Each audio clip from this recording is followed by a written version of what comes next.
Good evening everyone and welcome back to our channel Smart Guidance. আজকের এই special ভিডিওতে WBCS 2024 prelims যেটা 14th June অনুষ্ঠিত হতে চলেছে সেই পরীক্ষার কাট অফ কীরকম হতে পারে সেটা বুঝবো কিভাবে সেই নিয়ে আলোচনা করব।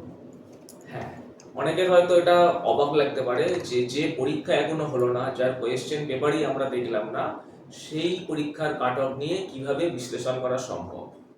কিন্তু নতুন যারা পরীক্ষায় বসছে বা যারা সেই অর্থে WBCS আগে দেয়নি, তাদের কাছে এটা কিন্তু অত্যন্ত কমন প্রশ্ন যে স্যার কতটা অ্যাটেম্প করলে সেফ, কাট অফ কত হতে পারে। এখন দেখো, এটা সত্যি আগে থেকে প্রেডিক্ট করা একটু কঠিন। কারণ দেখো, আমরা যদি 2023-এর WBCS প্রিলিমসের কোয়েশ্চেনটা দেখি তাহলে দেখবো সেখানে কিন্তু এমন কিছু কোয়েশ্চেন্স এসছিল যেগুলো একটু ডিফিকাল্ট ছিল এবং সেই কারণে কাট অফ কিন্তু 105-এর নিচে নেমে গিয়েছিল। আবার আমি যদি 2022 দেখি তাহলে সেক্ষেত্রে কিন্তু দেখবো WBCS প্রিলিমসের কাট অফ বেশি ছিল, 128 130 এরকম একটা জায়গায় পৌঁছে গিয়েছিল। তাহলে সত্যিই কি এটা প্রেডিক্ট করা সম্ভব?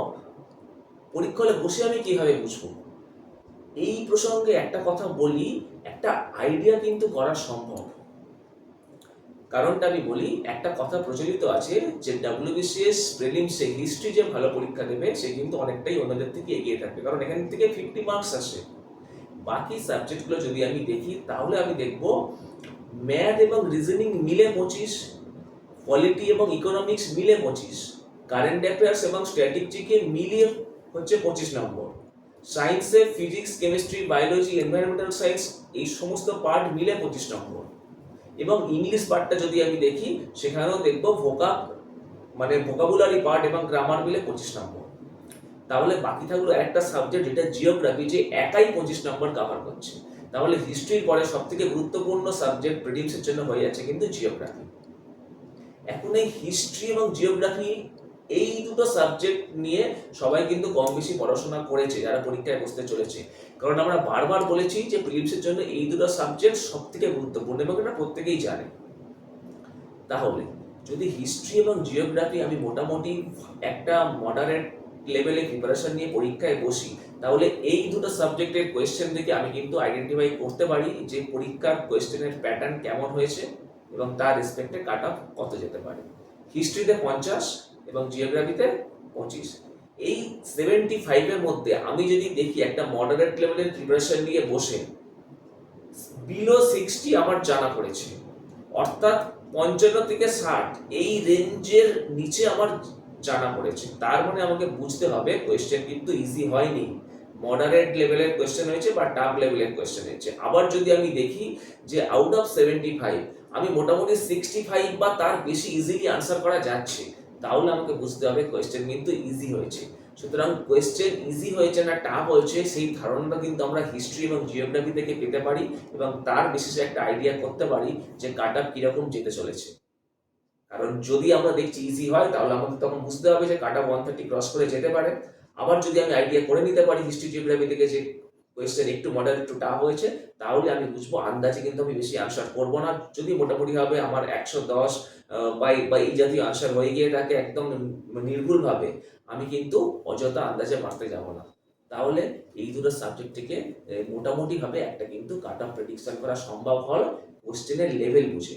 যেমন আমি বলি, গতবার হিস্ট্রিতে একটা প্রশ্ন এসেছিল যে বাংলা এবং উড়িষ্যায় গদর পার্টির লিডার কে ছিল। আচ্ছা তোমরা বলো তো, যারা হিস্ট্রি প্রিপারেশন নিয়েছো, গদর পার্টি তোমরা পড়েছো 1914 সালে Hindi association of Pacific coast নামে এরিয়ে, তারপরে গদর যে পত্রিকা থেকে নাম হলো গদর পার্টি, ফাউন্ডার প্রেসিডেন্ট হচ্ছে সোহন সিং ফাংনা এবং সেক্রেটারি হচ্ছে লালা ভারতোয়াল। তোমরা কি হঠাৎ করে পড়েছো যে বাংলা এবং উড়িষ্যাতে গদর পার্টির লিডার কে ছিল?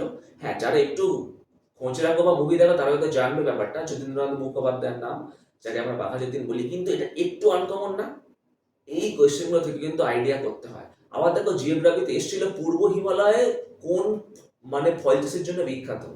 এটা কি সত্যি খুব কড়া কোয়েশ্চেনের মধ্যে থেকে আসা প্রশ্ন? কিংবা খাদ্য প্রক্রিয়াকরণ শিল্পে কোন রাজ্য সব থেকে উন্নত? এইগুলো কি যারা জিওগ্রাফি মডারেট লেভেলে প্রিপারেশন নিয়েছে তারা কি ইজিলি করতে পারছে?